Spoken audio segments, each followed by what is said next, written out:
So thanks so much for joining us today. I'm Laura Suter, Head of Personal Finance at AJ Bell, and I'm joined today by Ryan Hughes, Head of Investment Research at AJ Bell. Hi, Ryan. Hi there. And today we're going to be chatting with triathlon legend Georgia Taylor-Brown, who's gold and silver Tokyo Olympic medalist and AJ Bell's brand ambassador. She's joining us following her recent success at the AJ Bell 2022 World Triathlon in Leeds, and she's going to talk about what AJ Bell does, her investing journey, and we're going to help you bust some myths about investing. We're all then going to answer some questions from you guys that you've submitted on social media or over email to help answer all of your questions about investing and AJ Bell. Great stuff. Thanks, Laura, for that. I think perhaps before we really get into the meat of this, it's probably worth just letting you know, all of you know, about a little bit more about AJ Bell and who we are.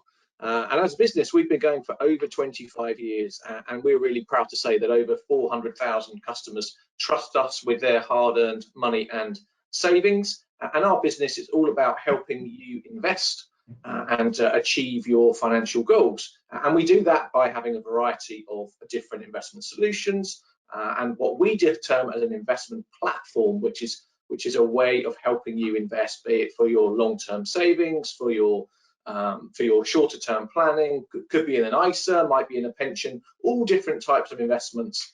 We are able to help you with those. And then we can get down into the detail and think about the different types of questions that you've asked. So we're looking forward to helping you with those. So now let's introduce Georgia, who I'm sure for lots of people won't need an introduction. Many of you will have followed her in her impressive career. So the recent AJ Bell 2022 World Triathlon in Leeds was a great success. She had a second place podium finish in Saturday's individual sprint race alongside fellow GB athlete Sophie Coldwell in third place. And Georgia had another second place podium in Sunday's mixed team relay race. That was its debut for the AJ Bell 2022 World Triathlon in Leeds, and following its success at the Tokyo Olympics, which I'm sure many of you watched just like I did late in the night over in Tokyo. Now, Georgia was joined by her teammates Tom Bishop, Sophie Caldwell and Grant Sheldon after Alex Yee and Johnny Brownlee, both fellow medalists at Tokyo, took a tumble, unfortunately, in their individual bike leg, meaning that they were both unable to take part. Georgia took the final glory leg and incredibly managed to move up from being 45 seconds off the leader, which was Germany, at the start of the swim, to being just 8 seconds down with 1.9 kilometers left to run. So welcome, Georgia. So Ryan and I are here to answer any of your questions that you have about investing or saving or what AJ Bell does. And then a little later, we're going to be grilling you about investing as well. But fire away with any questions you have. Yeah, okay. So I guess a lot of people, well, especially me, I don't really know what investing is or what it really means to invest your money. Like when I give a company my money, what's happening to it? Where's it going? Ryan, do you want to tackle that one first? Yeah, I mean, that's a massive question that we could spend the whole of the next hour on. So we'll try and kind of break it down and focus on the most important parts of that.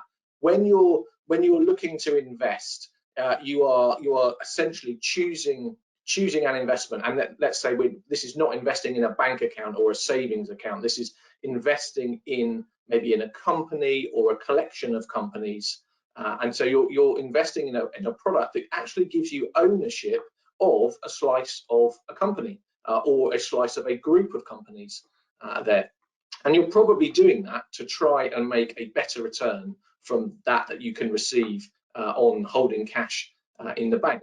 So where does it go? Well, it'll go, if you use a platform, as I said earlier, like AJ Bell, then the money sits on the AJ Bell platform, but then you own a slice of a company, it might be via a share or via a unit in a fund, and then you've got ownership of that asset, and then hopefully over time that will grow.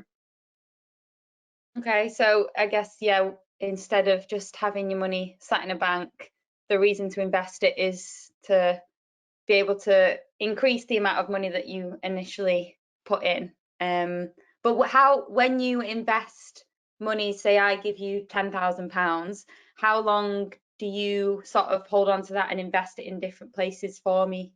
When can you like take the money out of it? So I'll tackle that one. There's two different ways you can invest. It's probably useful covering that. You can do DIY investing, which is where you do it yourself. You pick the companies, like Ryan mentioned. You decide that you want to invest in company A or company B because you think they're going to do pretty well, or you use them. So for you, Georgia, it might be there's some specific like sports clothing companies or supplement companies that you use that you think might do quite well that you have an interest in. Or it might be that you've done lots of research and you found other companies. So that's DIY investing. The other option is using a financial advisor. And so this is where you pay someone to invest that money for you, which I think is what you were talking about there, Georgia, where you kind of hand over some money and someone invests it for you. So it's a bit like if you did your tax return yourself, or you hired an accountant to do all of that techie tax detail for you.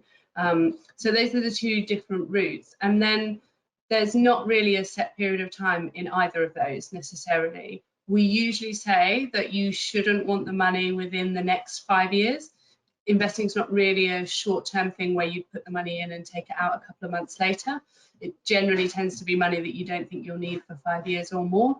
And that just means that if markets go up and down, you can afford to ride that out rather than needing to take your money out straight away. So if you use a financial advisor, or if you pick a fund manager to invest the money for you, there shouldn't be a set period of time where they lock up your money for and you can't get it back. But we generally think about kind of, 5 years should be the minimum period where you don't need that money and you can invest it. Okay. So is there a minimum amount of money you'd need to commit to invest in each month or year? Well, the beauty of saving and investment for the long term is actually you're able to do it with relatively small monthly amounts, if that's the way that you want to do it.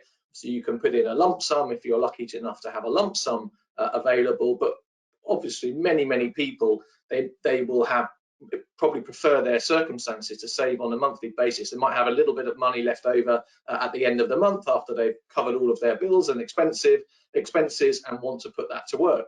So the AJ Bell platform and a relatively new, easy to use investment app called Doddle that AJ Bell has launched. Actually, the minimum monthly investment is £25 per month. So it's a very low cost way of starting to save your journey. And it's amazing when you get into the saving habit, if you've got that monthly direct debit going out, maybe just like your Netflix subscription or anything else like that, it's amazing how quickly after a while you don't actually realize that it's kind of going out. And so small amount saving every single month, it's amazing how if you're able to do that over a long period of time, just how much that can add up to if the investments are doing well. And I think that's a really important question as well, Georgia. I think lots of people, when they think about investing, they think they need thousands and thousands of pounds just to get started. And actually, that's not the case. And if you're learning with investing, sometimes it's better to start off with smaller amounts while you get used to it and you learn about investing and what you want to invest in, rather than having saved up this big chunk of money that then you invest all at one time when you're still kind of a relatively novice investor. Yeah, and that's absolutely right. I mean, just to add to that, my first ever investment that I made there before I was working at AJ Bell many moons ago in my first job, I was saving £25 a month and investing in Japan. So as a first-time investor, how do I decide what I want to invest in? I think this is really tricky. I'll probably cover this broadly and then Ryan can go into a bit more detail, but I think this is the stumbling block that lots of people face. They think, okay, I want a better return than cash. I want to start investing, but actually there's so many different options out there. How do I pick where to go? And then you almost get a bit decision paralysis and you think, okay, I'll put this off because it seems too difficult. So there's a few different routes that you can take. You can outsource it by buying kind of funds that invest in loads of different companies. These are quite often referred to as kind of tracker funds or index funds. They can be quite a good way of getting started. They're pretty cheap and you get exposure to lots of different companies, even around the world or around the UK. Or you can invest in things that you're particularly passionate about. So I used the example earlier of Georgia with sports stuff, but it might be lots of people now are really passionate about kind of environmental investing and making sure their money goes towards good. So you could also research those areas. So there's quite a few different routes in, but I mean, Ryan heads up our investment team and does this day in, day out, so he probably has better tips than me. Yeah, thanks, Laura. Absolutely right. It is a bit of a bewildering choice out there. There are literally thousands of different investment products you can buy. Obviously, many different companies that are listed all around the world. So it is thousands and thousands of different options that are available, and it can be bewildering for many people not know where to start. Because the most important point is actually starting. In some respects, getting into the habit of saving and investing is a good habit. Then, okay, you can refine down the right type of investment for you. But this is actually one of the reasons why we launched the new service Doddle that I mentioned earlier, because the feedback we were getting from our customers was that they love the choice that we give them on the AJ Bell platform, but actually for some people it was just too much. And so the whole premise behind Doddle is actually to give people a really narrowed down investment universe there, to take away some of that bewildering choice and enable them to focus where they want. So if you are a little bit unsure and don't know where to start, then something like the Doddle app by AJ Bell might be an interesting way of doing it, because it really is a slimmed down investment universe. Okay. So yeah, I guess a big question that a lot of people could probably relate to is, why are so many people so worried about investing for the first time? Like I'm just sort of starting my investing journey now, quite a few years into my career, and I knew, like, it's something that's always been on my mind. Like I know I shouldn't just let money sit in the bank and nothing happen to it, but it's really daunting. Just I know you're not losing the money, but it's like you're just giving this money to a company, and then you don't know, you could get loads of return from it or nothing at all. So why do you think it is that so many people are worried about investing? Yeah, I think that sums up a lot of it. It's money sitting in the bank in a cash account. I mean, if we talk about it, it gets a bit technical, but with inflation being high, you're losing spending power on that money, but it's not actually, dropping in value in front of your eyes. If you put £500 in there and you go back 2 months later, there's going to be £500 in there.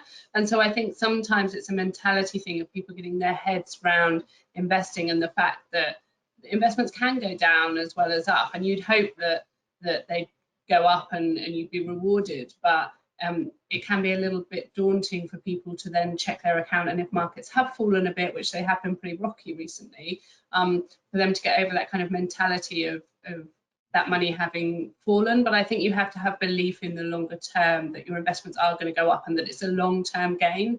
Investing isn't for short-term wins, it's for putting money away and gradually building it up. And so it's a different mindset to holding your money in cash.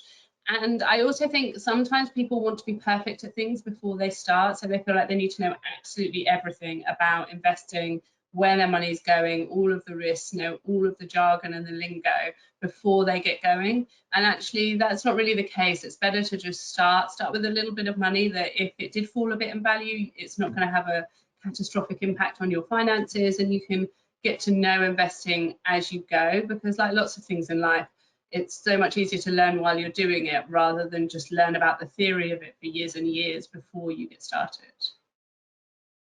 And just to add, I mean, just to maybe try and equate that to your world in triathlon, maybe I'm sure that you, with all of your coaching, you'll think about the psychology of what you're doing in your events quite a lot, and think about making sure you're in the right mental frame of mind to compete and all of those things. With investing, there are lots and lots of interesting research that's been done all about how you feel about money. And the studies show that people feel the pain of loss, so if their money goes down in value, about 20 times more than they feel the euphoria of if it goes up. So we're kind of hardwired to feel much worse about the bad things than we are about the good things. And I think that easily can become a little bit of a behavioural blocker for people making that first step, because they are naturally much more worried about losing money than they are about hoping they're going to make some money. And so you've got to get over that fearful first step. But also, another really important factor that comes into this is time. Now, you're still a youngster, you are saving for a long period of time. If you're saving for your retirement, you've got many, many years to save, and the market will go up and down over that period. But over the long period of time, history has shown that investing in things like companies rather than keeping your money in the bank is a much better way to grow your investments over long periods of time, as I say. So there will be short, bumpy periods. If you invest, you have to expect the value of your investment may go down at various points. But if you've got time on your side, time is your friend as an investor, then you would expect over long periods of time for the value of your money to increase over that period. Yeah, and I guess it's kind of going back to the amount you put in at the start. You just start small and then you can kind of build up from there. I listened to a podcast a while ago and they kind of use this thing on their self-care fund. So if you see something like a t-shirt for £20, but then you think about it, you're like, I don't think I need that, but if I come back to it in a week and I need that t-shirt, then I'll get it. But if I forget about it, then I've got that £20 that I could have spent on a t-shirt that I didn't really need, and now you can put that in a kind of self-care pot, and then I guess that can go towards investing as well. Just start small like that. Yeah, that's a great tip. And I think it's about also investing can seem a bit non-specific. You're just putting money away and you're saving for a future. And some people might have a goal of kind of their house deposit or their pension. But I think it's about thinking about what you want in the future. So do you want to buy like a really nice house or flat in the future, and is that what you're saving for? Or do you want to be able to retire early and have a like really awesome retirement where you get to go on loads of holidays? And I think, I mean, that's me definitely speaking from my own personal goals there, but I think if you think about the goal that you've got in mind, then it makes investing so much easier, because you think, okay, I'm a bit like your example there. I'm not going to spend that money on some clothes. I'm going to put it in an investment account, and in 10 years time, I hope that it's going to help me buy, I don't know, this new car or this new house. Or I think sometimes it can just feel a bit investmenty and boringy and jargony, but actually if you put it in real world examples of what you want that money to achieve, then I think it, I mean, personally with me, it really helps motivate me to save more money. Yeah, I think I'm the same, obviously being an athlete, and a lot of athletes will be able to recognize this as well. Like we don't have like a monthly set wage where we have a pension that we're putting money into every month. So for me, when I started earning money, that was such a big thing, because I know that this career isn't forever. It might only be until I'm 35, 40. And then what do I do after that? Like, it would be nice to get a small job, but I don't think I want to go into like the real world and get a normal job. So I think for me, yeah, the big thing was I don't just want money to be sat in a savings account. I need to invest in some sort of pension, and that was quite that was my aim out of investing my money. And why I work so hard now is because, yeah, like you just said, when you retire, you want to just do absolutely nothing and go and have a lovely, lovely time and not have to worry about the money. Where would people go to get like advice or help on how to start an investing journey? There's so many resources out there now. I feel like it's a really good time to start investing. There's lots of help and guides and information out there. So at AJ Bell, we have lots of guides. So we have things like a first-time investor guide where you can go and kind of brush up on what you need to know before you get started. But we also have loads of videos. We have podcasts that we do every week with information, and lots of our competitors are doing similar things out there, so definitely kind of shop around. And then also there's a lot of kind of helpful resources in terms of different websites. So whether that's things like every newspaper or news outlet has a money section, so there's some helpful guides for people on there, but also just kind of shopping around good podcasts like you talked about earlier. There's just such a wealth of information out there, and I think you definitely don't need to feel like you've read everything and listen to it all, but I think if you kind of scout around and also ask friends for recommends of what people have been listening to or reading. Yeah, that's absolutely right, Laura. And also the other thing in this is you'll never stop learning. I've been doing this a long time, and I honestly say I learn something new every single day. The world keeps changing, politics, the economy, everything that's going on, they all influence the world of money and investments, and you are forever learning about new things. So the more you can read, the more you can listen, the more you can educate yourself, the better your investment journey will be over time. But of course, absolutely, if you know you need to save, but you're not that interested, then there is a lot of advice and help out there as well. And would always say to people, if they're really not sure, then seek professional financial advice. There's a lot of very good people out there to help you on the journey.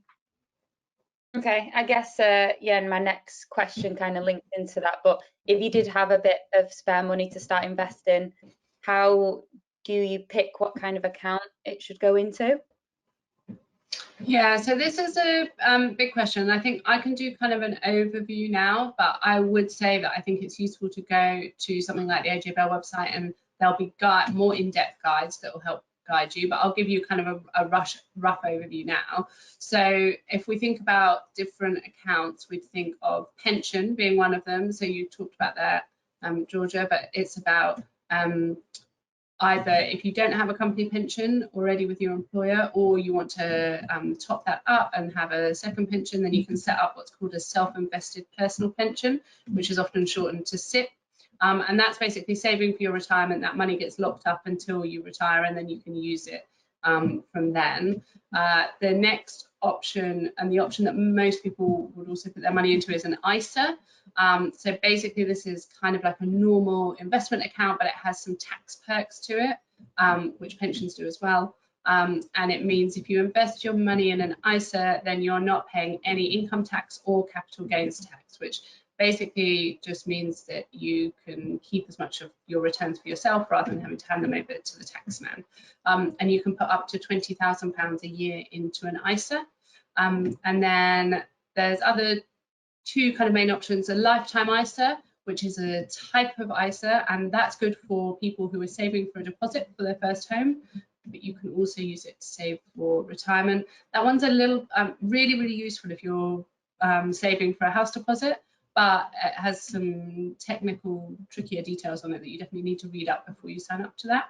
And then there's something called a general investment account, which kind of does what it says on the tin. It's an investment account, but it doesn't have the tax perks of an ISA. So generally people usually only use it when they've already used up their ISA allowance and probably used up their pension allowance as well, and then they tend to use that on the side. And then I said there were two more, but I've got another one. There's another one called a Juniorizer, which is if you're saving for children. So that's a good option if you want to put some money away for your kids, and that money is locked up until your children turn 18.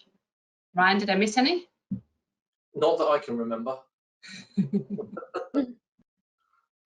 Okay, so I guess how was that 5 or no, was that 4 different accounts?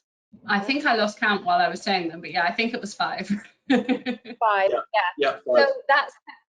So is that like, that's the top tier, I guess, of those are the accounts that you can put money into, and then from each of those accounts, do you then decide where you invest that money? So if you want to go into an eco brand, and then I want to put like 20%, I've got a pension, I want to put 20% into an eco brand, I want to put 20% into a sports brand, 20% into nutrition. Is that kind of how it works then? Yeah, that's absolutely right. So what Laura talked through was that high level account as you described, but beneath that you've then got the investment choice, the availability and flexibility to invest in what you like beneath that. And we've talked through some of those options. So you mentioned some of those types of sector specific type companies that you could own. You could invest in some of the things that Laura talked about earlier. So absolutely, within each of those wrappers, you've got the flexibility to invest in a whole host of different types of investment. Okay, so if I wanted to start investing today with and using AJ Bell, what would I do? So like right now, if I had £100, would I go onto the AJ Bell website and then kind of sign up from there and decide where I'd want to go, or do you have a phone call with someone who talks you through what happens next?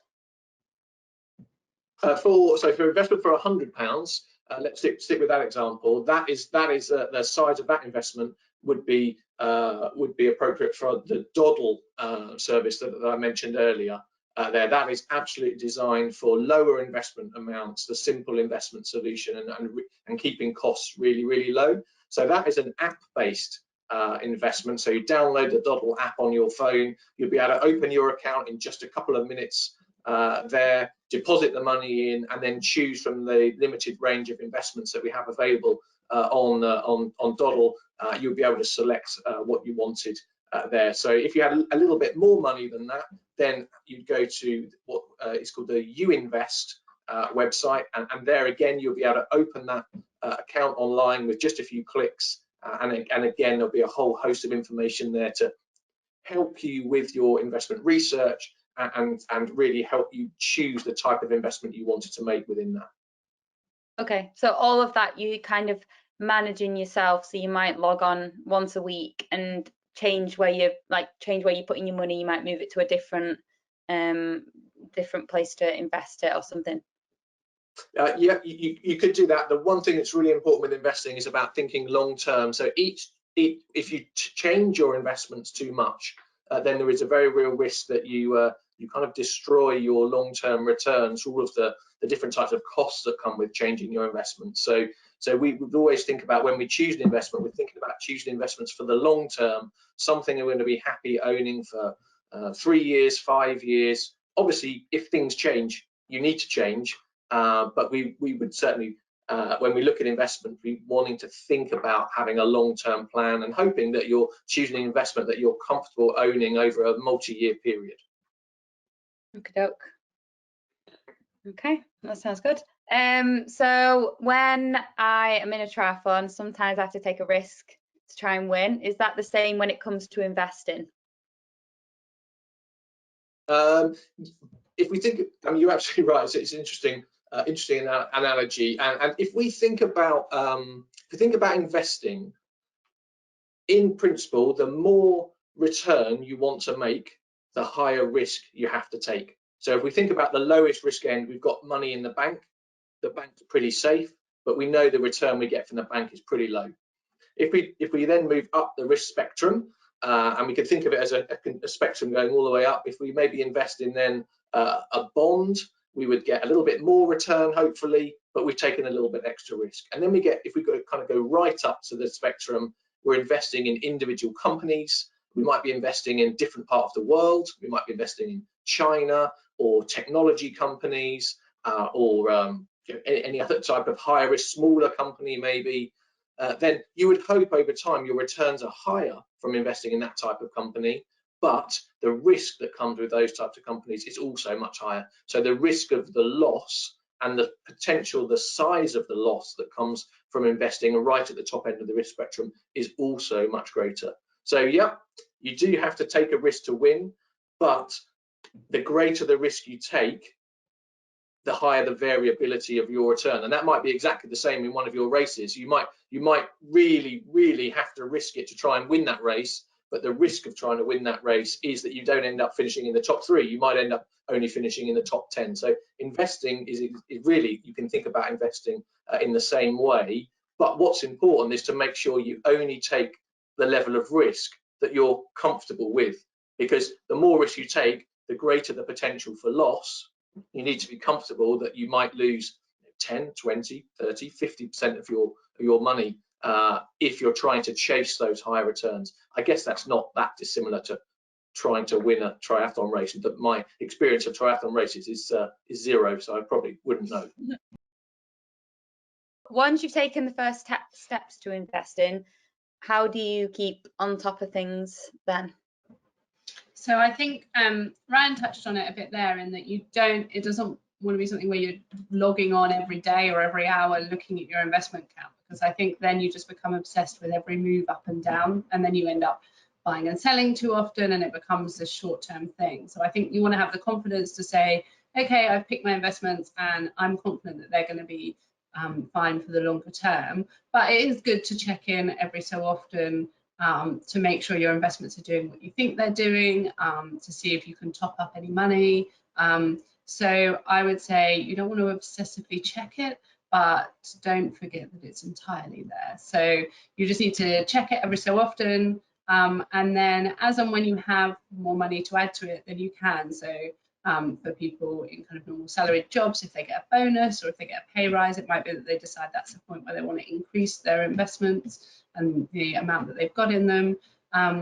So it's about kind of checking in. And I think I usually do kind of once a year, I do a more thorough check-in and I look at like what I've invested in, how it's performed, how much money I'm putting in, and do that kind of a bit like, it doesn't take very long, but just kind of an annual check-in to make sure everything's on track and that I'm happy with everything that I own, and any areas that I want to kind of top up. So definitely don't be checking it every hour.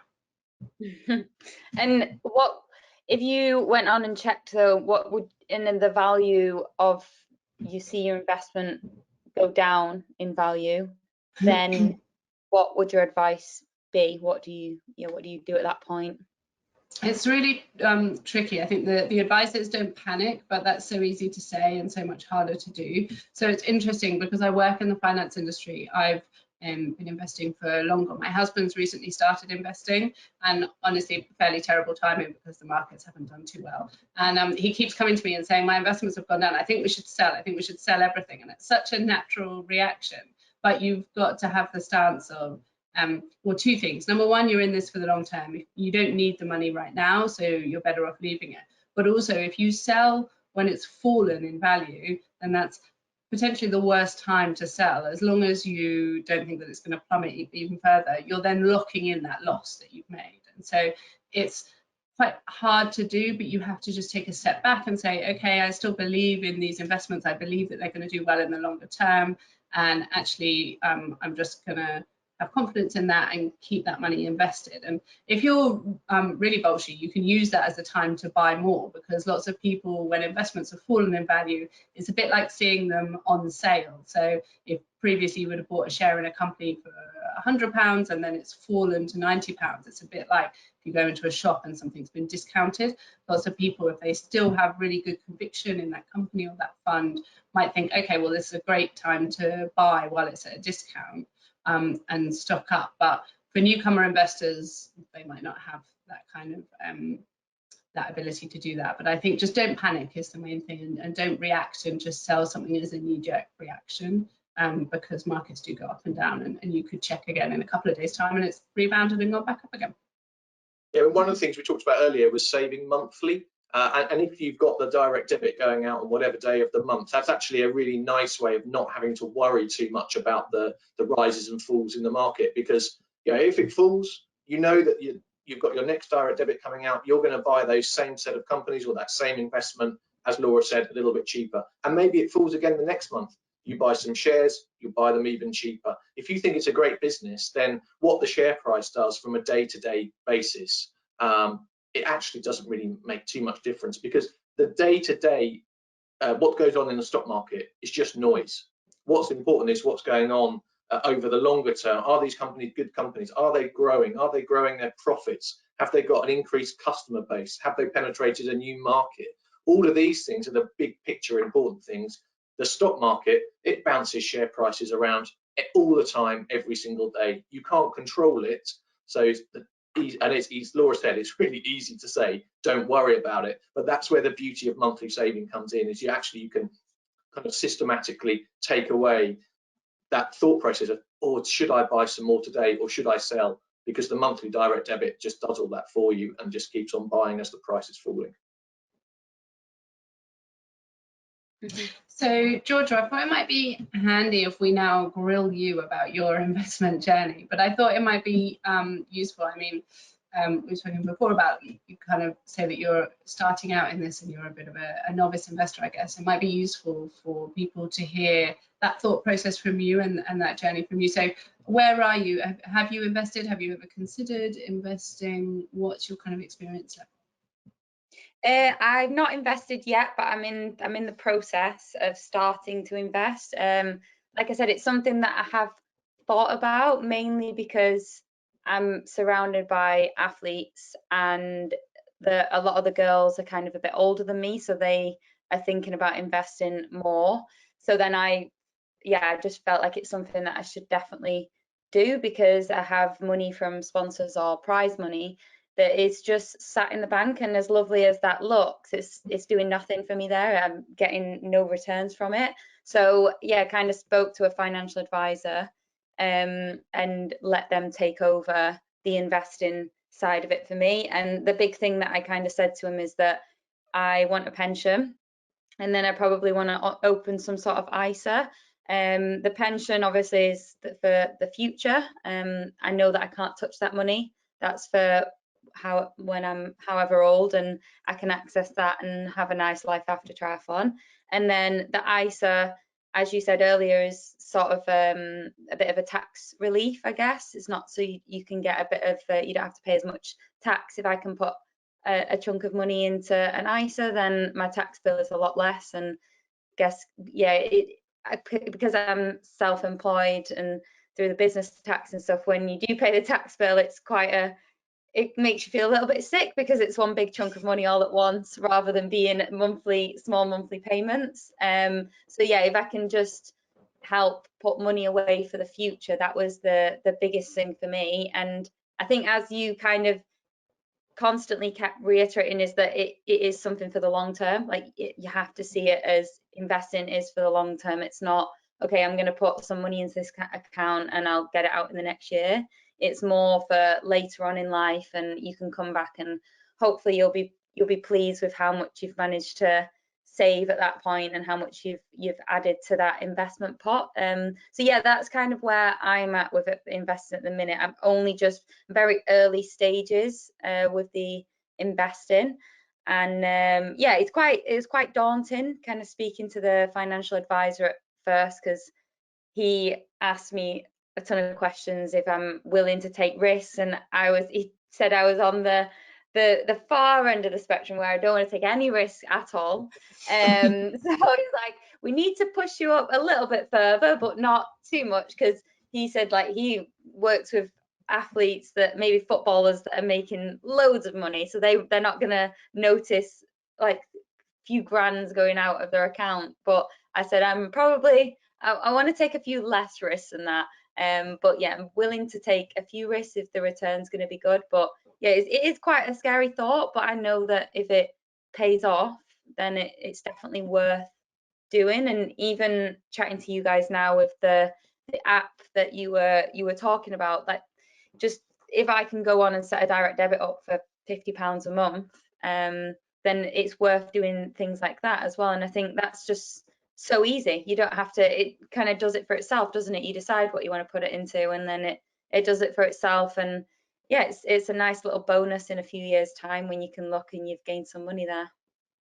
You make a really good point there around thinking about risk, and think about it's so important to actually understand your level of risk and make sure that you're comfortable with it. There's absolutely no point investing for the long run if you're awake at night every night worrying about what the media is saying about what's going on in the stock market or anything else. So you've got to find that level of risk that is comfortable with you. That means you know what you're doing, and you're comfortable with that level of risk that you're taking. Does any of those kind of conversation about money and risk and investing, is that something you ever talk about with your friends or on the circuit? Is it something that comes up, or is it like a lot of people, money's just one of those things that people just don't talk about at all? No, I think we do talk about it. When I was younger, so in 2018, I earned like good prize money because I did really well that year, and I got good sponsorship deals from that. But before then, I wasn't really earning anything at all. I was just getting my monthly installments from UK Sport, from the lottery funding, and I didn't have to worry about that because you don't have to do a tax return at that point because it's lottery money. But yeah, I think once I started to earn money, like I said, it's really lovely, but then you've got to start thinking about, okay, well, now I've got to start paying tax bills. I don't know what I'm doing, so I need to think about an accountant. I need to take that on board. So then I started asking questions to the other girls, like accountants that they use and how it all works. It's just like, even now I don't fully understand that. That's why I'd rather a professional does it for me. Because I don't want anything bad to happen if I decide to do it myself just to save some money. I don't want anything bad to happen. At least I can hand the responsibility over to the professionals there. But yeah, no, we do talk about it a little bit, but I think it's something that should be taught at a younger age, because people just don't understand money. Like, money's there and you need it to survive, but people don't know anything about it. They don't know where to invest it, or if they inherit some money, or they do like I did well in sport and I got money all of a sudden. It's, yeah, you just don't know what to do with it. And I'm, like I said, I'm quite a stingy person. I'm not like frivolous with my money. I'm not spending it left, right and center. So it's just sat there, and I want to make some returns on it because it's money that I've worked hard to earn. So I don't want to lose that money. I don't want it to just sit in a bank and disappear one day. Yeah, and I think that's a really good way of looking at it, is like, it's money you've worked really hard to earn, and so then once you've got it in your bank account, you then want to make the most of it so it can provide for you kind of in the future. So if you think about, you talked about having a pension and that's kind of your goal for retirement, and then do you have other goals in mind with investing that you kind of set out either with your financial advisor, or that you just have yourself that kind of are motivating you to want to invest that money? The main thing, like I said, was the pension, and that is just so that when like right now that I'm in sport and I'm doing well, it's great, and I'm looking to the future, kind of planning ahead, thinking, what do I want to do after sport? Because as I said earlier, sport isn't forever. My body can't just keep doing this. So yeah, like right now, I'd like to be, when I finish sport, I'd like to become a physio, go back to university and study to become a physiotherapist. But when I retire, I might just be like, actually, I don't want to do anything for a few years. I just want to completely switch off, do absolutely nothing, and just enjoy this time while I can. So that's why I decided to sort of invest money now, in case I change my mind. I might be like, okay, well, I actually don't want to work anymore. I want to open up a cafe, and I want to enjoy running the cafe, and that the money that I've saved from my career in investments can go into helping me open a cafe. So yeah, it's just it's kind of like a safety net, isn't it, for when I finish sport, if I change my mind and I just want a bit of time off to do things that I want to do, then the money's there that I can access and help me get through the next stage of my life. I'm thinking there's no reason why you can't do both, a physio with a cafe on the side. I think that would work perfectly. Why not combine both? I could do that. That might be the very first physio cafe. There we go. You heard it here first. Thanks for that, Georgia. And now we're going to turn our attention to the questions that you've always wanted to have answered. That is you, the viewer, here. So thanks very much for sending the questions in. We've had lots of them as well via social media, so we really appreciate that. And there's lots of good ones. We're going to get through as many as we can in the time we have got left. So Laura, take it away with the first one. So the first one's for you, Ryan. So there's two questions, but I'm going to lump them together. The first is, what investments should I stay away from? And then someone's also asking about cryptocurrency. So I've neatly lumped them in to a really tricky first question.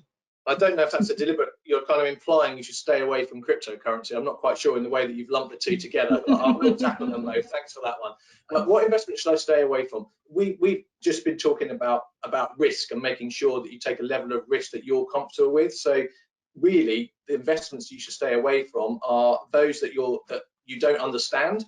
Because if you've got it, you should only invest in things that you understand. Those that take you completely out of your comfort zone from a risk perspective. We've talked about time horizon over the last half an hour.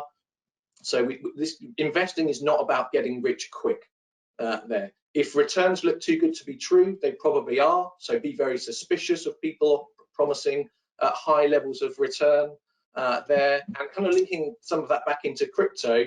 Crypto is a really complex world that is highly, highly volatile. It's also unregulated. So yes, some people made lots of money. In the last 6 months, crypto has more than halved in value and people have lost lots of money. So it is much more volatile than the stock market.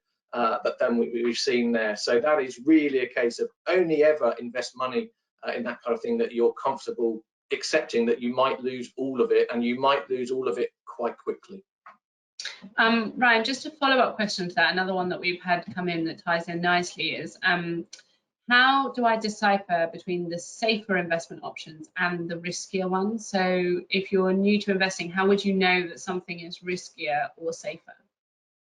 Yeah, thanks. That goes back to the kind of spectrum of risk that we talked about earlier, thinking about cash right at one end of that, and shares and smaller companies and overseas companies at the other end of that. And in between, you have got things like government bonds, which are issued by the UK government, the US government, kind of an IOU that is issued by governments, IOUs issued by companies. And then we've got things like investing in property, in infrastructure, things like roads and railways and ports and airports, all the way through to shares, companies that we all know well, things like Tesco's and Unilever, Tesla, to take a kind of next level up, a US company. Now, these are all on the spectrum of risk, and as you go up it, you are taking higher degrees of risk. So you've got to think about trying to find an investment that matches your level of risk. Really tricky. We could talk about that for hours. It's a massive question, really. I've got one for you, Laura, that I've seen that's come in, which is all about, can investing be used to save for short-term goals? So I think we've probably covered a lot of this, but generally, I'll come back to that 5-year rule. Generally, with investing, you want the money to be locked up for 5 years to invest. So it's for, what we think about is you have your emergency pot of money, that's your cash fund, and that's for any money that you're going to need in the next 5 years, and a little emergency fund if something happened. So either something in your house breaks, or you lose your job, or you've got a little pot of money to get by, and you want that money sitting in cash so that you can access it really easily. And that's for all your spend in the next 5 years. If you know you need a new car in that time, or you want to go on a nice holiday, all of that money should be sitting in cash. And then anything that's for longer term than that, you can think about investing. So that's either extra money that you've got to put away that you want to start investing with, or things like saving for a house deposit if you know it's going to be 5-10 years before you can buy a property, or the pension money that we talked about earlier for your retirement, or any kind of bigger, longer term plans. If you're getting married in 5 years' time, then you could save for that. Or if you know that you want kids, for example, and you want to save up a bit of money for that, it's all of those longer term goals. And even longer than that, it might be that you're 10 years away from a big birthday and you know you want a great holiday because of that. So it's all of those longer term. So 5 years is kind of your shortest period you generally invest. I'm just kind of extending that one bit further. Just, we had questions about how much should we save, and you kind of almost hinted at some of that there, in terms of, is there a really good percentage of your monthly salary that you should save if you can? Yeah, we get asked this a lot, and it's quite tricky because it really depends on different people's circumstances. So if you live in an area where housing is really expensive and you're renting, then that's going to take up a much bigger chunk of your a percentage of your salary than if you live at home and you only pay nominal rent, or you live in a cheaper area. So it's kind of hard to have a set, hard and fast rule. But what we would say is it's a good idea to do a little budget that doesn't need to take that long, where you look at how much money you're earning and how much your essentials are costing you each month. So your rent, your bills, your food, all of that stuff. And then look at what you've got left over and how much of that you can afford to save. Now, for some people, that might only be £25 a month. For other people, that might be a couple of £100 a month. So it really depends on your circumstances, what your income is. And but I think getting started sooner is better. So rather than waiting until you've got some golden perfect percentage amount of your money that you can put away, actually just start with a little bit and get going. So Ryan, there's another question here that's a bit more technical, but I believe in you. I think you can do this. Are UK shares undervalued in comparison to US shares? So this is more of a technical question about, I guess, someone's thinking about where to invest their money, whether they invest in the UK or the US. Markets, as we've alluded to a bit, have been a bit rocky recently. So Ryan, what's your view on this? Yeah, and there's lots of different things to consider here. If we think about the UK market, let's think about what's something called the Ftse 100, so the 100 largest companies in the UK. They are made up of, that 100 is made up of all different types of businesses you will have heard of, things like BP and Shell, Tesco, GlaxoSmithKline, all those types of businesses spread across all different types of industries. And the US is exactly the same. It's spread across different industries. But the types of companies that are listed in the UK and the large companies in the UK are very different to the types of companies, the large companies in the US. In the US, there's many more that are focused on technology. So things like Google, or Alphabet as it's called when it's listed on the stock market, Microsoft, Facebook, all these types of businesses. That's called Meta now, isn't it? We can't keep up with all of these name changes there. But the US is much more focused on technology and growth companies, and I'm going to generalize here because it's a big question. And the UK has got quite a different set of companies. It's got oils, miners, lots of banks there. So when we're comparing one with the other, we need to think about what's the valuation of these types of companies. And now this has changed a lot in the last few months. So up until quite recently, technology companies and US equities were doing really, really well. Think about all the beneficiaries of COVID. I'm sure many people bought a Peloton bike and thought they'd never cycle outside again. And suddenly now the sun's shining today and people can get out on their bikes. So companies like Peloton aren't doing as well today than they were a couple of years ago. And yet in the UK, companies like BP and Shell are doing very well because the oil prices has gone up a lot. So it's not that easy to draw straightforward comparisons between different regions without getting into a lot of technicality about financial ratios. I think no one wants to really listen to me drone on about financial ratios for a long time. So think about the different types of companies that are made up in a market. Think about the types of companies that you want exposure to, and understand how they actually operate in a global economy. Will BP and Shell continue to do well if the oil price falls? Maybe not. Will technology companies do well if we have another lockdown? If we'd be unfortunate for that because of another out of COVID, maybe they will. So you've got to think about so many different things when you're trying to compare different regions and companies.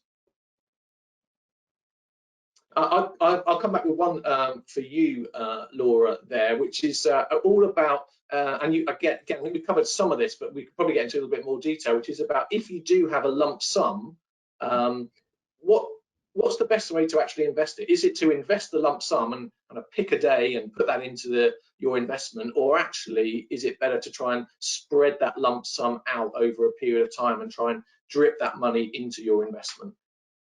Yeah, this is a good one, because I think this is sometimes why lots of people start investing, is they get a lump sum, whether that's inheritance or a bonus from work, or they have a big birthday and they have a decent amount of birthday money, for example, and then they think, should I invest it? So there's pros and cons.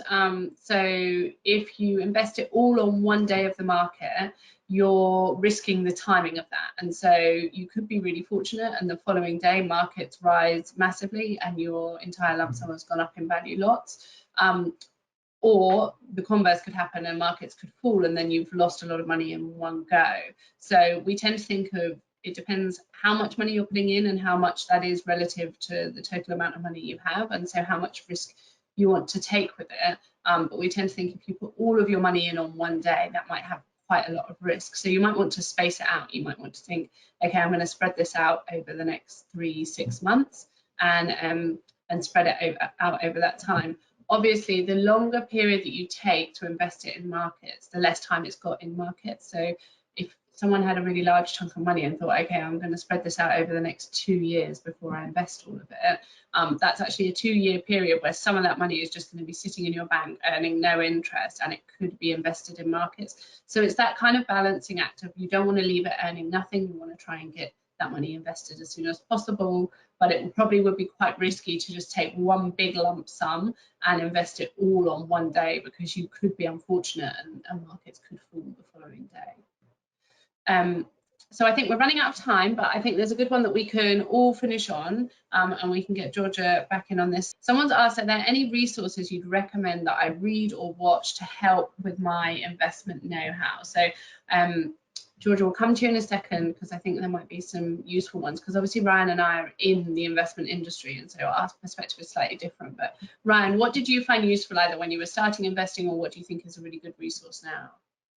Well, the obvious place to start is to listen to your weekly podcast. Of course, that would be my first place that I would turn to. I didn't even tell you to say that. Good work. I did it all by myself. There is. I mean, I started out just by reading. I mean, this is quite boring. Reading some investment books, but that's because I was interested in it when I was young. But you mentioned earlier about things like the money section of weekend papers. They're brilliant places to start because they cover such a wide range of topics. They'll talk about investment, they talk about pensions, they talk about property, they talk about tax, they talk about different parts of the world. So a 10-15 minute read of the money section of a weekend newspaper or their website is a brilliant place to start because it's nice, high level and covers really great ground for you. So Georgia, are there any resources that you've found particularly good or that friends have recommended to you? No, not really. I'm a bit lazy when it comes to that. I just get professionals to sort it for me. But yeah, no, just speaking to friends that have done it. Like I've got some friends that read a lot more about it, so just kind of get them to give me a bit of a rundown on what's going on at the minute and what I should do with my money. You'll have to send Georgia the link to your podcast, Laura, so she can put that on her headphones when she's training for the next triathlon.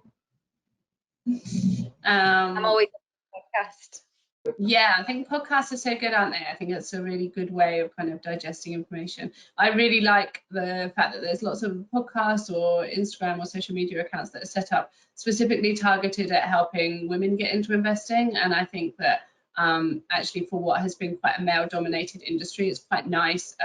As a woman, I find it quite nice that there's a lot of like people that look like me and sound like me talking about money and investing. So I'd recommend hunting out some of those. I mean, the caveat also being that you've got to be a bit wary on social media. There's a lot of people talking about stuff they don't fully know about. But I think if it's a reputable company, reputable source, I think that's really nice to kind of hunt out. And just ask friends as well, I think is a really good tip because they're probably going to find similar things useful to you. So if they found a podcast that's particularly good or a website that's good, then that's useful.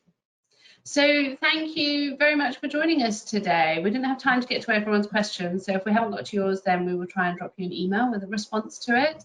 A big thank you to Georgia Taylor-Brown for joining us and being so open about her investing journey and giving us lots of good questions and also answering our questions. And also thanks to Ryan Hughes from AJ Bell for helping to answer some of those trickier questions that I didn't want to answer.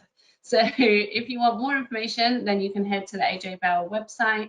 And there's a whole host of different articles, podcasts, videos, guides for wherever you're at with your investing journey. And also don't hesitate to email us if you have any questions and we'll point you in the right direction. So thanks a lot.